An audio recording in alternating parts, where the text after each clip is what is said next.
نیکی یہ نہیں ہے کہ تم اپنے چہرے مشرق یا مغرب کی طرف کر لو، جس طرح کہ یہود اور نصارہ کرتے تھے، مخصوص رنگوں کے لباس پہن کر، مخصوص طرز کے پٹکے پہن کر اور مخصوص رسوم و رواج کے ساتھ الجھ کے رہ جانا، یہ دین نہیں ہے۔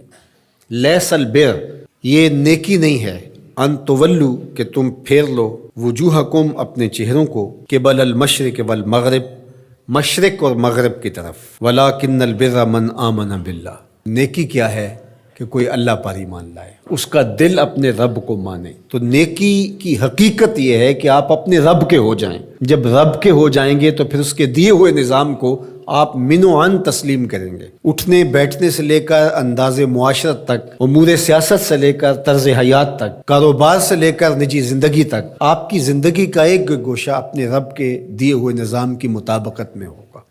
تو نیکی تو یہ ہے، نہ یہ ہے کہ تم مخصوص ایک طرز اختیار کر لو، مخصوص طرز کے رنگ پہن لو اور اس کو تم دین قرار دے دو۔ ظاہریت کا نام دین نہیں ہے، بلکہ تمہاری روحوں میں دین کی وہ قدریں اس طرح اتر گئی ہوں کہ تم سے جدا نہ ہونے پائیں۔ یہاں یہ بات بھی ذہن نشین رہے کہ جو ہمارے اعتقادات ہوتے ہیں ان کا ہمارے عمل پر، رویے پر، طرز زندگی پر ضرور اثر ہوتا ہے۔ عقیدہ ہمارے عمل کی بنیاد ہوتا ہے۔ تو اگر میرا یہ عقیدہ ہے کہ میں اللہ وحدہ لا شریک کو مانتا ہوں، تو پھر اس کا لازمی نتیجہ یہ ہے کہ غیر کا خوف میرے سینے سے نکل جائے گا۔ اسی طرح جب آخرت کا یقین میری روح کے اندر راسخ ہو جائے گا تو میری زندگی خود بخود مرتب ہو جائے گی، منظم ہو جائے گی۔ کیونکہ آخرت کا تصور کیا ہے کہ میں اللہ کے حضور جواب دہ ہوں اور ایک ایک عمل اس کے حضور پیش ہونا ہے اور وہاں اعمال کی جواب دہی ہے۔ ثم لتسألن یومئذ عن النعیم۔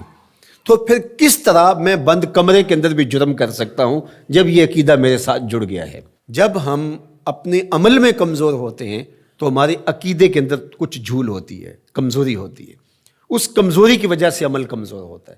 تو عمل کی پختگی اور رسوخ عقیدے کی پختگی کا نتیجہ ہوتا ہے۔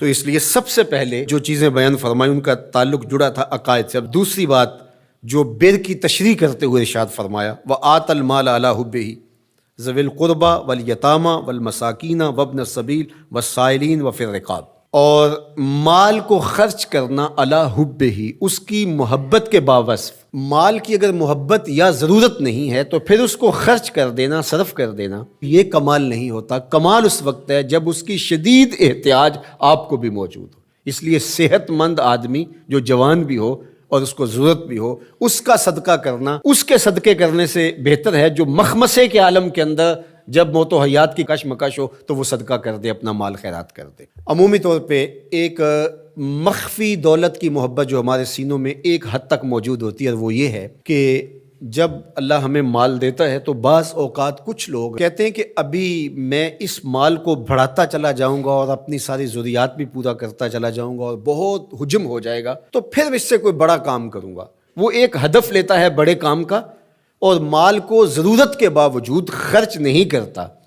تو یہ ایک مخفی محبت ہے مال کی جو سینوں کے اندر چھپی ہوئی ہے۔ تو ہمارے دین نے ہمیں جو ترغیب دی ہے کہ جوں ضرورت پیش آئے تو جہاں جہاں ضرورت پیش آئے تمہیں اپنے مال سے خرچ کرنا ہوگا۔ حضور نبی رحمت صلی اللہ علیہ وآلہ وسلم نے ارشاد فرمایا کہ جو زکوٰۃ ہے، جو صدقہ واجبہ کے طور پہ ہم ادا کرتے ہیں، اس کے علاوہ بھی تمہارے اوپر مال خرچ کرنا ضروری اور لازم ہے۔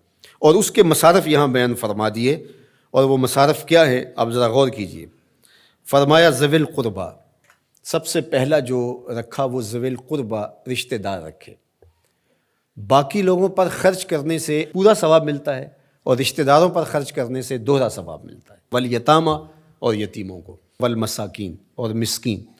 مسکین اس کو کہتے ہیں جس کے پاس 2 وقت کا کھانا موجود نہ ہو۔ وابن السبیل، اور جو مسافر ہے، والسائلین، اور جو مانگنے والے ہیں۔ تو اگر اس کے پاس 2 وقت کا کھانا نہیں ہے تو وہ اگر مانگے بقدر کفاف اور 2 وقت کا کھانا مل جائے تو پھر مانگنا ترک کر دے تو اس کے لیے جائز ہے اور شریعت اس کو روکتی نہیں، اور ایسے شخص کو دینا ثواب بھی ہے۔ لیکن جو شخص جمع کیے ہوئے ہو، اس کے پاس موجود ہو، دولت بڑھانے کے لیے یا عادتاً مانگتا ہو، تو ایسے شخص کو نہ دینا چاہیے اور نہ اس کی حوصلہ افزائی کرنی چاہیے۔ وفی الرقاب، اور جو غلام ہیں ان کو غلامی کے بوجھ سے آزاد کرنے کے لیے مال خرچ کرنا۔ دور موجود کے اندر اگر کوئی قرض میں جکڑا ہوا ہے تو وہ بھی پھنسی ہوئی گردن ہے اس کو، اور میں سمجھتا ہوں کہ اس کے زمرے میں وہ شخص جس کی بیٹیاں جوان ہیں اور اس کے پاس کوئی رقم نہیں ہے کہ ان کی شادی کر سکے اور اس کی مدد کی جائے، تو یہ بھی اس سے ملتا جلتا حکم اس کے ساتھ یہ جڑ جائے گا کہ اس پھنسے ہوئے مجبور کی گردن کو چھڑایا جائے۔ وَأَقَامَ الصَّلَاةَ وَآتَى الزَّكَاةَ، اور نماز قائم کرنا اور زکوٰۃ ادا کرنا، وَالْمُوفُونَ بِعَهْدِهِمْ إِذَا عَاهَدُوا، اور